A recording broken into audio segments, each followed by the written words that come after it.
Gretchen, and welcome back to my channel. So today's video is gonna be a bit different than what I typically upload on my channel. It's been a long time since I've done a story time type of video, but that is what today's entire video is pretty much gonna be. It's gonna be a story time. I don't think it's gonna be a particularly long story time, but I hope it serves as a word of caution in regards to piercings. And I think pretty much most of my story times have been piercing cautions and stuff like that. Like there was the whole belly button one. Yeah, pretty much any time I've done a story time, it's been like proceed with caution type of thing. So in recent videos, people have been leaving comments questioning, hey, didn't you used to have 2 forward helix piercings? And the answer to that is yes.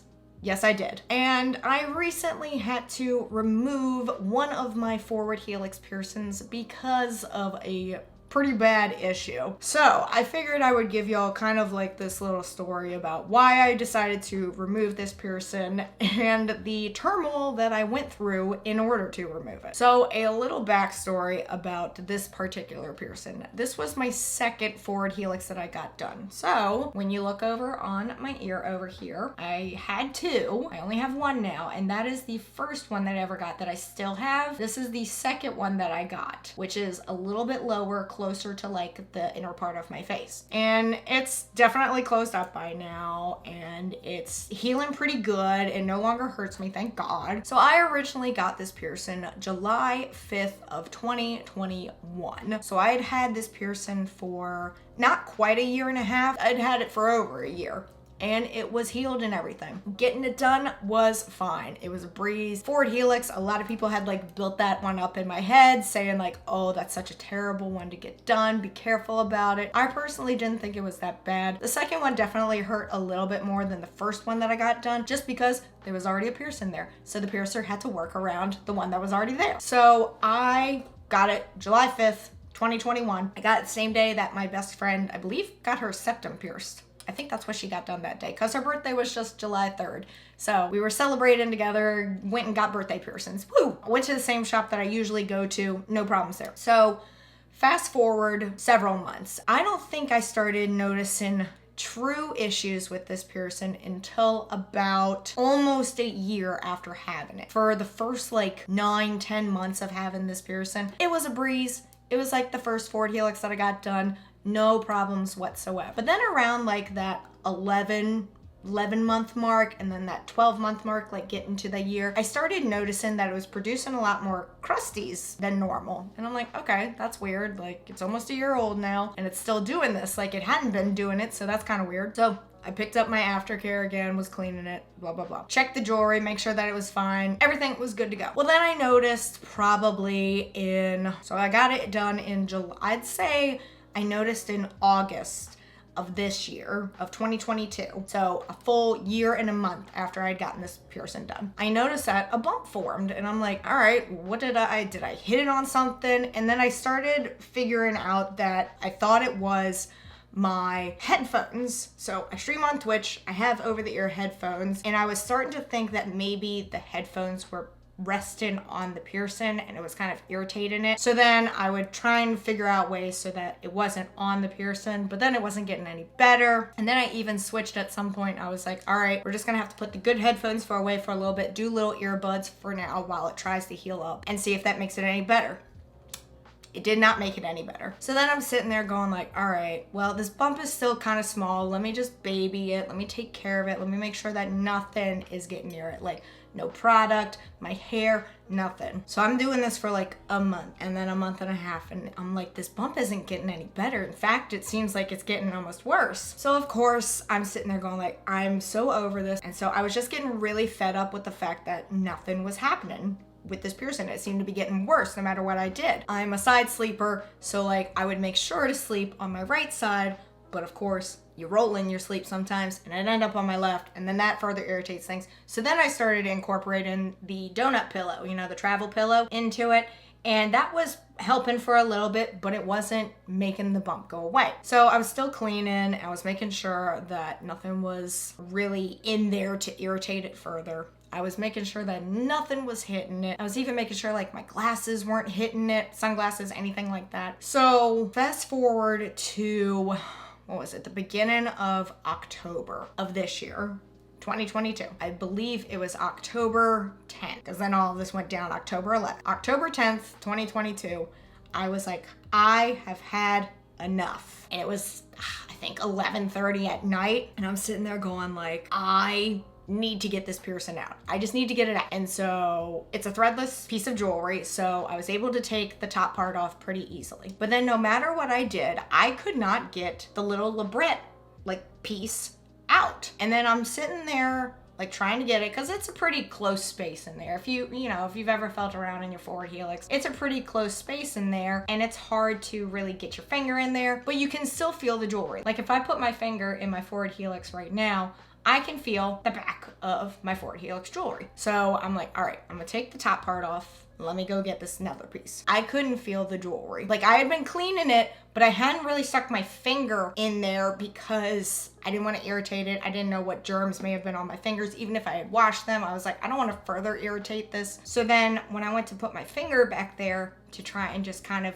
get my fingernail behind the labret to pull it out, I couldn't, because I couldn't feel the jewelry. So I'm sitting there freaking out going like, oh my God, wait, where's the jewelry? So it was at that point that I was able to get a close-up mirror, kind of like this one. This one is like a magnified mirror. So I was able to like get really close, and I was able to like pull my forward helix up a little bit. It was at that time that I noticed there was a gnarly bump inside of my forward helix, like underneath the little cartilage part. And when I say a gnarly bump, if you haven't checked out my Daith video where I talk about that bump that I had, it was worse, which is saying something because that Daith bump was terrible, but I was able to deal with it. This one was so bad off that it decided to encase itself around the jewelry on my forward helix and kind of seal it up. So basically, my jewelry was inside of my skin. That was a fun realization at like 11:30 at night. And so I'm sitting there freaking out going like, oh my God,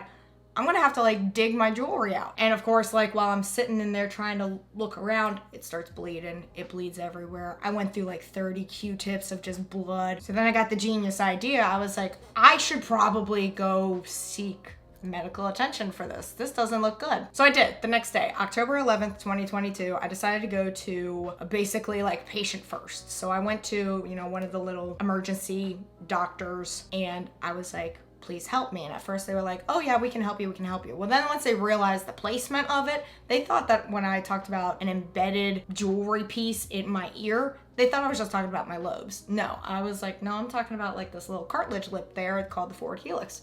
They're like, oh, we are not comfortable with doing something with that. You're gonna need to go see the ER. And at that point, my fiance was with me at the time. We had spent about an hour or so at like this patient first type place.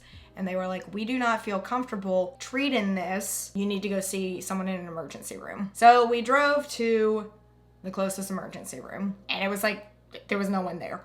So they were able to see us right away, check us in right away. And I get taken back to our room, and doctor comes in and he takes a look at it, and he's like, oh, yep, that's pretty embedded in there. And he's like, I can kind of see it. He's like, there's like a thin layer of skin over top of it. He's like, I am gonna need to numb you up, and I am gonna need to basically cut it out. I was like, fine, go for it. I need this thing gone. So he does. He takes a shot, gets some lidocaine in there, get right up in my ear. And when I tell you, that is not a fun feeling to have a shot of lidocaine go into your ear. It makes this whole area go numb. But when I tell you I couldn't feel anything, because I could feel things while he was kind of like assessing the situation at the time, it was hurting so bad. And I'm sitting there going like I'm on my side, and he's all in there, and his fingers are a little bit bigger, and I'm like, that kind of hurts.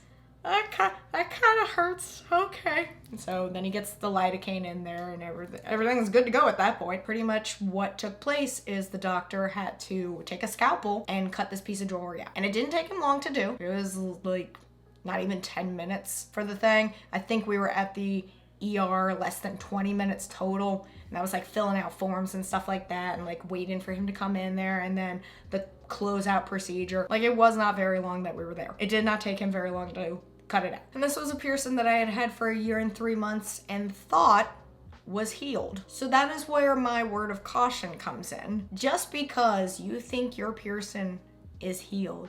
And you don't have to think about it anymore. Oh, no, no, no, no. Please keep in mind that piercings can be temperamental and do still need to be looked after. I'll admit, I had gotten pretty lazy with the majority of my piercings once they're healed. Yes, I will clean them off every once in a while. You know, I'll get my saline solution, I'll get a Q-tip and clean around them, make sure there's no gunk, especially if I do see a little bit of buildup.